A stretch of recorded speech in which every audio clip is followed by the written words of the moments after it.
Dons de poder são eles: dons da fé, dons de cura e operações de maravilha. Hoje, através deste vídeo, nós estaremos estudando cada um destes dons e entenderemos quais são os seus propósitos e como ele age na vida dos cristãos. Meu nome é Davi e você está no canal Aprendendo com a Bíblia.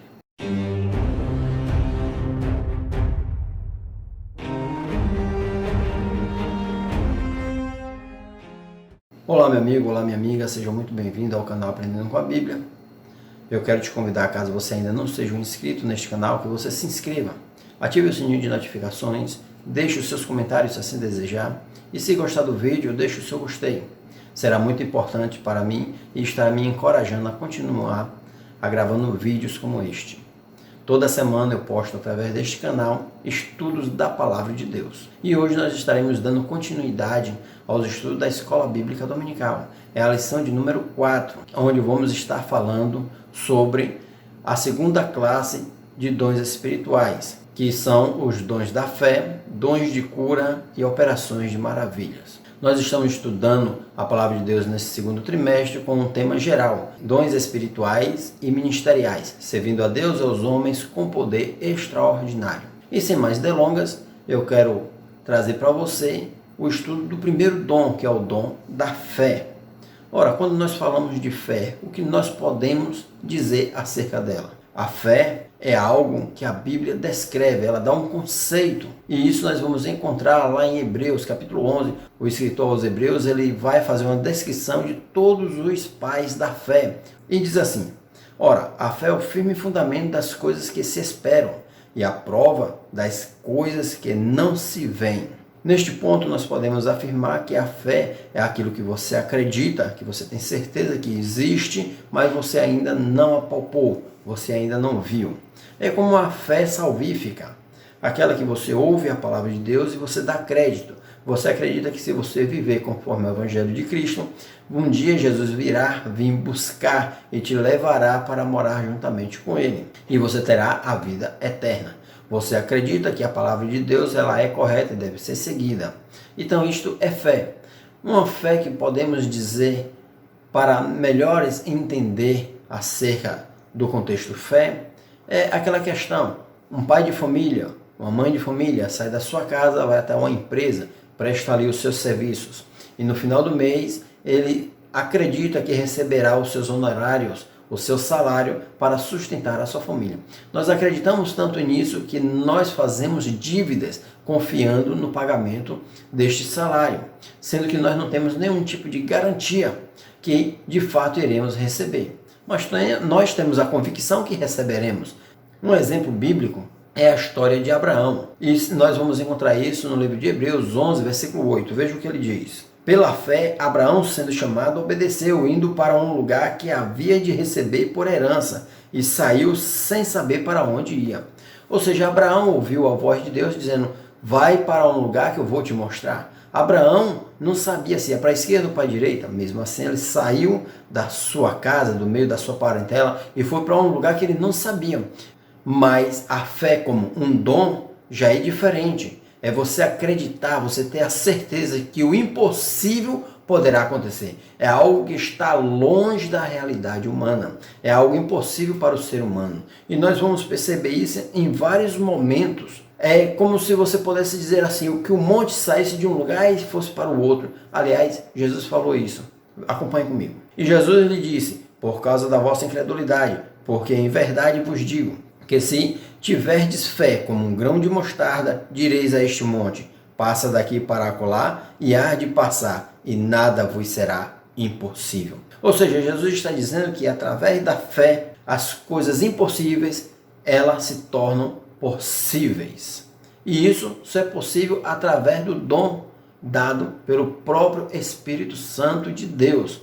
Perceba também outro dado histórico, que foi o de Pedro andando por cima do mar. A Bíblia vai dizer que Jesus se afastou dos discípulos e tarde, hora da noite, ele foi ter com os discípulos já estavam no meio do mar. Então Jesus, andando por cima das águas, foi se encontrar com os discípulos. Os discípulos ficaram logo com medo, pensando que era um fantasma ou uma assombração, mas Jesus disse: tenha calma, sou eu, não tenho medo.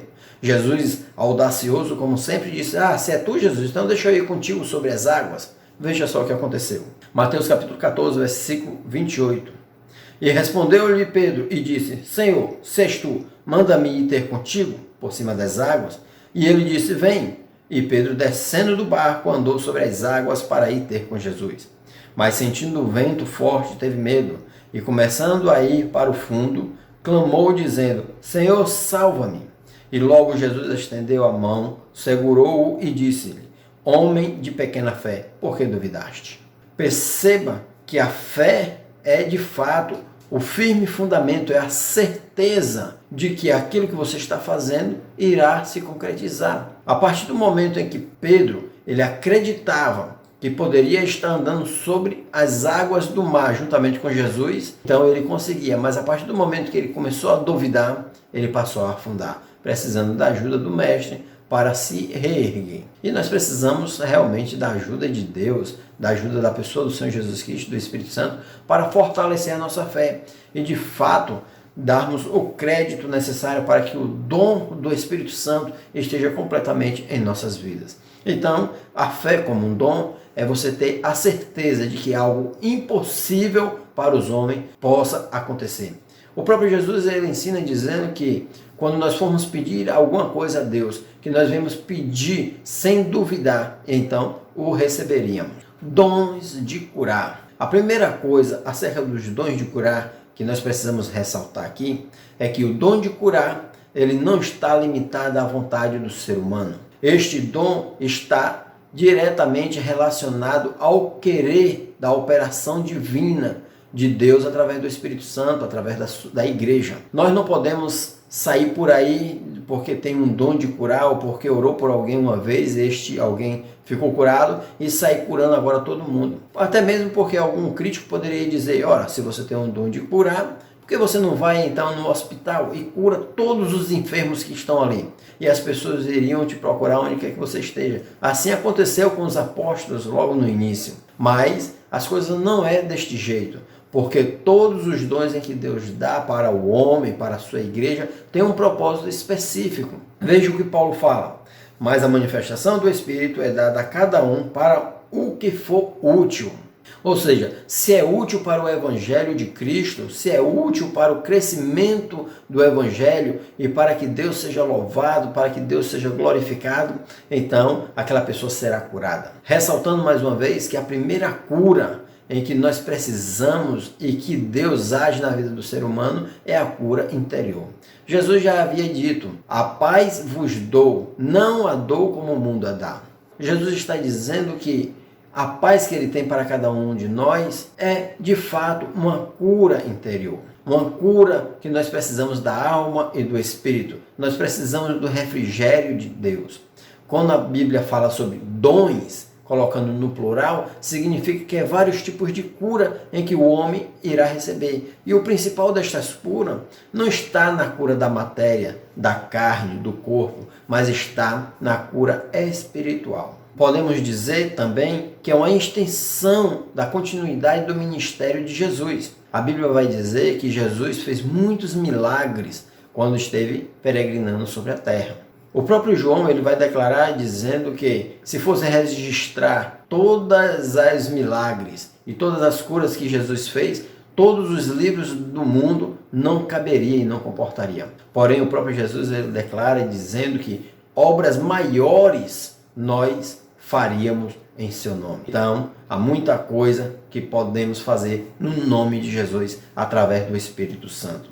E Jesus dá uma promessa. A promessa se encontra em Marcos, capítulo 16, versículo 17, que diz: E estes sinais seguirão aos que creem. Em meu nome expulsarão os demônios, falarão novas línguas, pegarão nas serpentes, e se beberem alguma coisa mortífera, não lhes fará dano algum. E porão as mãos sobre os enfermos, e estes sararão. Então perceba que estes milagres e estas operações maravilhosas em que Deus faz através da igreja são sinais deixados por Jesus para os dias da igreja, para o povo que começava a caminhar. E nós vamos perceber através da vida de Pedro, o primeiro milagre através dele, ali do templo Formosa, ou seja, da porta chamada Formosa, quando um aleijado se sentava ali esperando receber alguma esmola, e há aquela passagem famosíssima que com certeza você já conhece, que é: não tenho ouro nem prata, mas o que eu tenho eu te dou, em nome de Jesus levanta e anda. Aconteceu ali um dos primeiros milagres, onde toda aquela população ficaram perplexa com os sinais e maravilhas que os apóstolos faziam. E disse Pedro: não tenho prata nem ouro, mas o que tenho, isso te dou. Em nome de Jesus Cristo, o Nazareno, levanta-te e anda.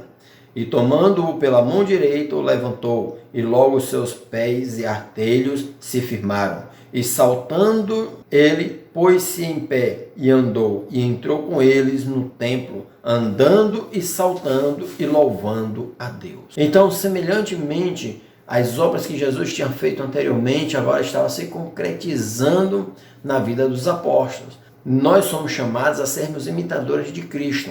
E Jesus foi batizado com o Espírito Santo, recebeu do alto poder. Perceba o que o livro de Atos, capítulo 10, versículo 38 fala. Como Deus ungiu a Jesus de Nazaré com o Espírito Santo e com poder, o qual andou fazendo bem e curando a todos os oprimidos do diabo, porque Deus era com ele. E aqui eu quero, com essa passagem, chamar a atenção para uma coisa. Quando Jesus estava voltando para o céu, lembra do que aqueles homens que nós julgamos ser anjos falou para os discípulos, dizendo: ficai em Jerusalém até que do alto sejais revestidos de poder? Pois é, os discípulos e a igreja foram revestidos de poder através do Espírito Santo. E os sinais caminham junto com a igreja na cura, na libertação, na cura interior das enfermidades. Prodígios e milagres acontecem no meio da igreja, no meio do povo de Deus.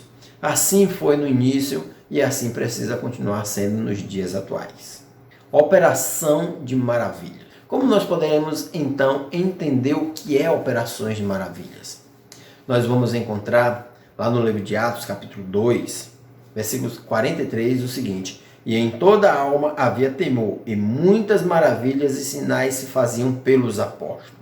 Muitas maravilhas aconteciam através dos apóstolos, ali no início da caminhada da igreja, no livro de Atos. Que maravilhas eram essas? Ora, eu julgo que essas maravilhas nada mais, nada menos é que o conjunto de vários fatores que acontecem, ou seja, vários dons do Espírito Santo manifestando, talvez ao mesmo tempo, até mesmo separadamente, como um milagre, uma cura. E nós vamos observar relatos dentro do livro de Atos ainda, de que Pedro estava preso e Pedro, de forma milagrosamente, saiu da cadeia e foi se juntar com os discípulos. Nós temos também a história de Paulo e Silas, no capítulo 16 de Atos, que diz assim: e de repente sobreveio um tão grande terremoto que os alicerces do cárcere se moveram e logo se abriram todas as portas e foram soltas as prisões de todos. Outro milagre que acontece e que também se viu como sinal de maravilha nesse mesmo episódio de Paulo foi a convenção do carcereiro e a convenção de toda a sua família, cujos foram batizados nesse mesmo dia, nesta mesma hora da noite. As maravilhas, na verdade, é o conjunto de eventos e de sinais miraculosos em que Deus, através da igreja, opera, não só no tempo passado, mas também no tempo presente, pois o poder de Deus ele permanece ontem, hoje e eternamente. E nós somos os embaixadores de Cristo, somos os representantes legais de Deus aqui na terra. Quando nós falamos sobre operações de maravilhas, estamos nos referindo, a Bíblia está se referindo ao conjunto de milagres e de sinais em que Deus trouxe para a igreja. Como, por exemplo, falar em línguas, profetizar, revelação. É o que Paulo fala quando ele declara dizendo: o que fazer, irmãos, quando vocês se reúnem? Uns têm línguas, outros têm interpretação, outros têm profecia, outros têm operações de maravilhas, que são sinais espetaculares. Vale ressaltar que esses dons estão vinculados diretamente ao querer do Espírito Santo e ao querer de Deus. Não está necessariamente voltada à vontade do ser humano. Não depende de mim o determinar ou o querer. Depende de Deus. o querer agir através da minha vida, através da tua vida, através da vida da igreja. Nós somos apenas servos. Quem determina alguma coisa é Deus, não nós. É bom a gente deixar isso bem claro. Lembre-se, nós somos apenas o vaso. E Deus é o olheiro. O Espírito Santo, o conteúdo que nos preenche com os dons espirituais e ministeriais. Pois bem, meus amigos e minhas amigas, se você me assistiu até aqui, eu quero te pedir que você se inscreva no canal, deixe o seu comentário. Este vídeo tentei ser o mais breve possível para que você possa entender de forma rápida e objetiva a cada um destes dons. Que Deus possa te abençoar. Se inscreva no canal, deixe o seu comentário, deixe o seu gostei. Até a próxima, se Deus quiser.